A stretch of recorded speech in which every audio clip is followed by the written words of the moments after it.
watching the educational channel Munmun Bhakta tutorial, and I have presented before you with lesson 4 of English translation and grammar. आज हम लोग का ये चौथा class है इंग्लिश ट्रांसलेशन का और हम चौथे लेसन के साथ आपके सामने उपस्थित भी हैं। और मैं जैसा कि शुरू से बता रहा हूँ, धीरे धीरे यह क्लास टफ होता जाएगा।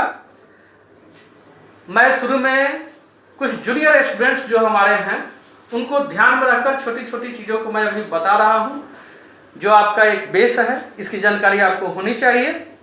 पिछले क्लास में हम लोगों ने ये सीखा है दिस दैट दिज दोज का यूज क्या होता है, कैसे हम करते हैं। फिर उसके बाद हम लोगों ने टाइम के बारे में भी पढ़ा है और आज हम लोग हैज हैव का प्रयोग सीखेंगे और इंट्रोडक्टरी देयर यानी कि देयर से जो सेंटेंस शुरू होते हैं वे किस तरह के होते हैं इसके बारे में भी जानकारी लेंगे। सबसे पहले मैं आपको मीनिंग बताऊं कि ये जो हैज वर्ड है इसका मीनिंग रखता है या पास है होता है, और हैव का भी सेम मीनिंग होता है, रखता है या पास है।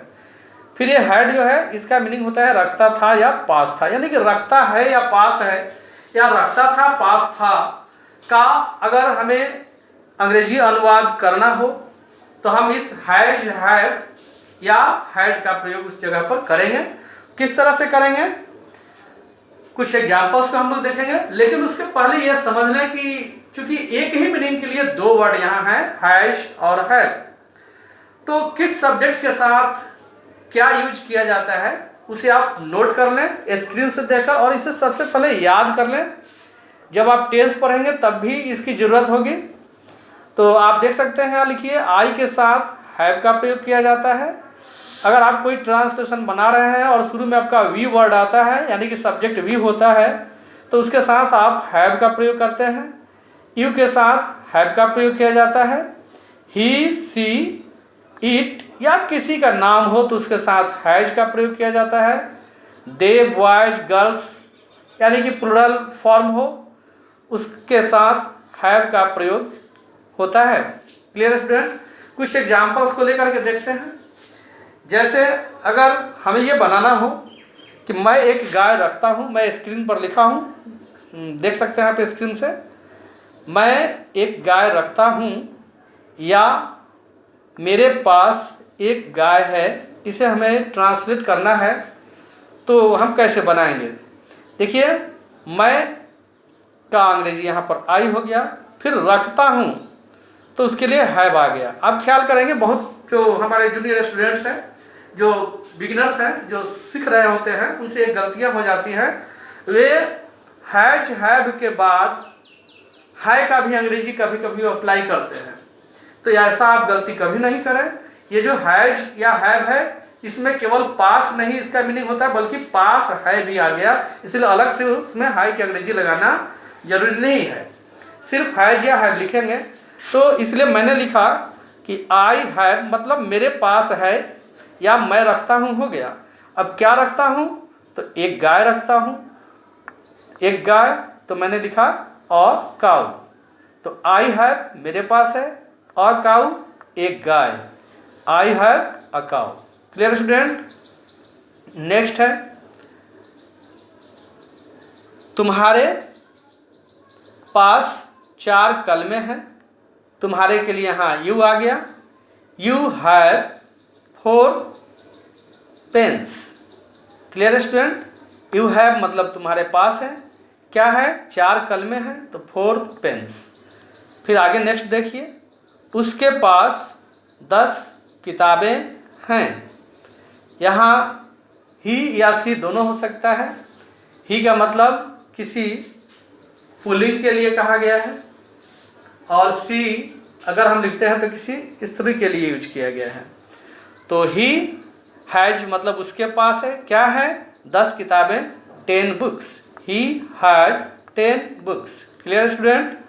आगे है उन लोगों के पास एक बंदूक था, बंदूक था आ गया, पास था, तो हम यहाँ क्या अप्लाई करेंगे, हैड।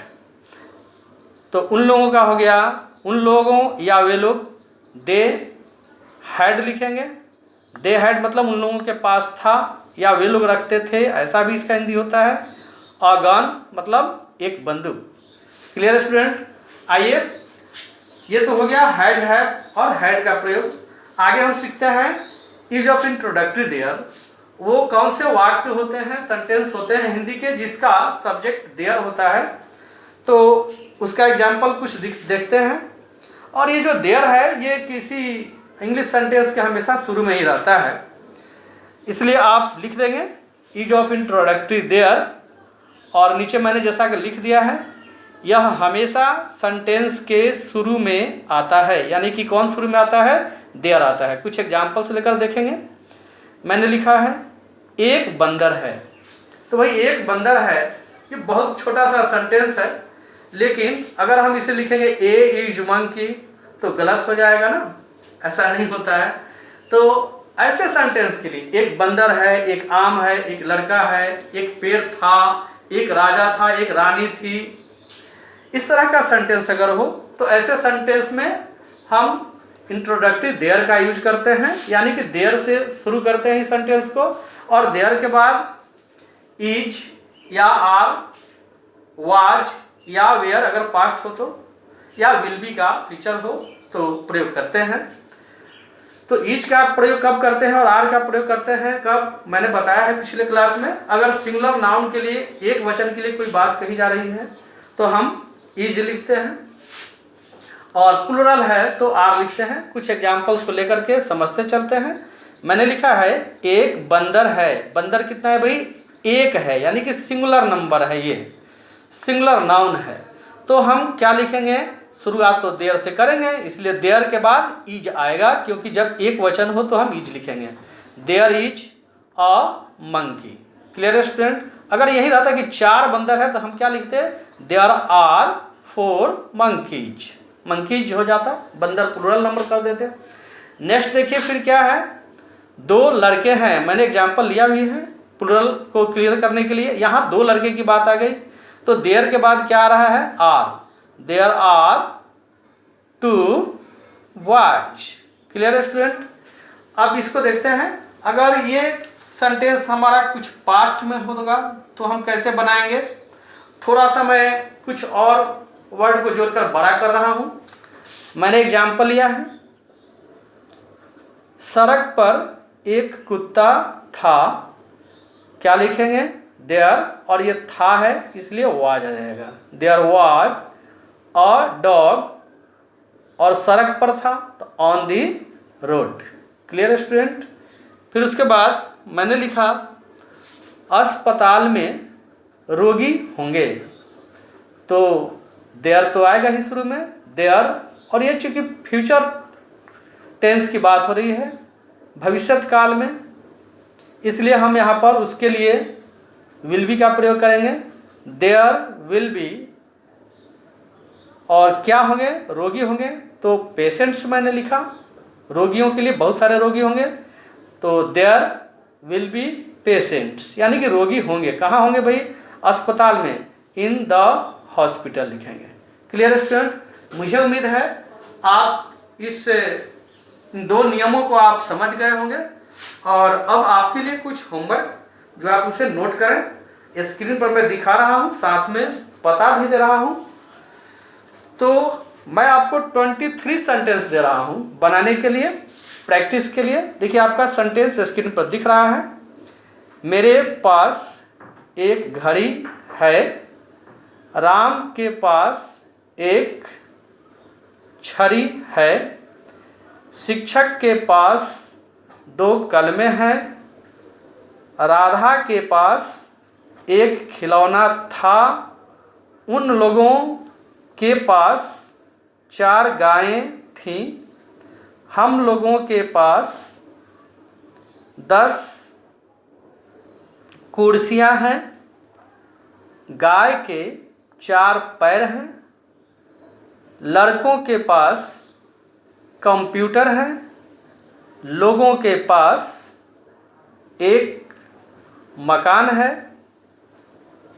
एक छाता है, देयर से बनेगा। एक शेर था। एक राजा था। मैदान में 10 लड़के थे। फिर आगे हैं, मेरे परिवार में 10 सदस्य हैं। उस स्कूल में 1000 विद्यार्थी हैं।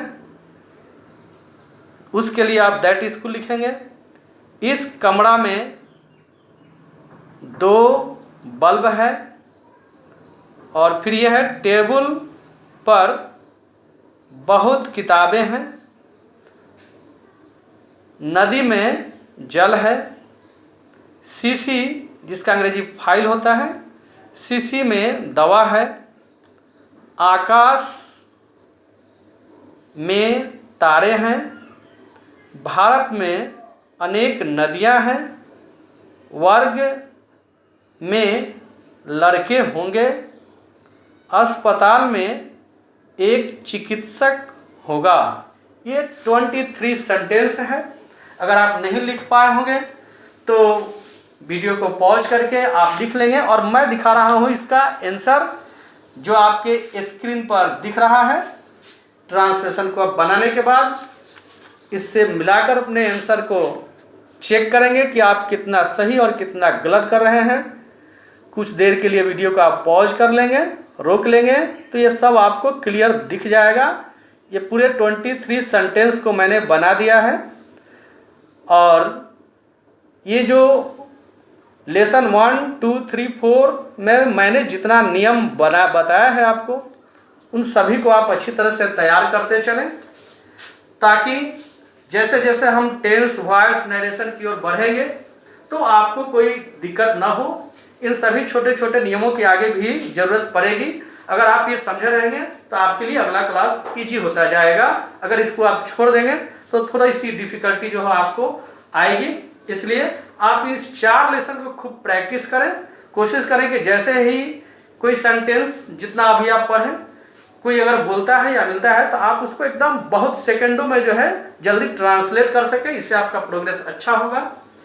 वीडियो अगर अच्छी लग रही है तो लाइक ज़रूर करें, दोस्तों में शेयर करें, और अगला जैसे ही मैं वीडियो बनाऊं आपको तुरंत इसका पता चले, नोटिफिकेशन आपको मिल जाए, और आप उस क्लास को जल्द अटेंड करके अपनी तैयारी को आगे प्रोग्रेस में लाते रहें। इसके लिए चैनल को सब्सक्राइब भी जरूर कर लें।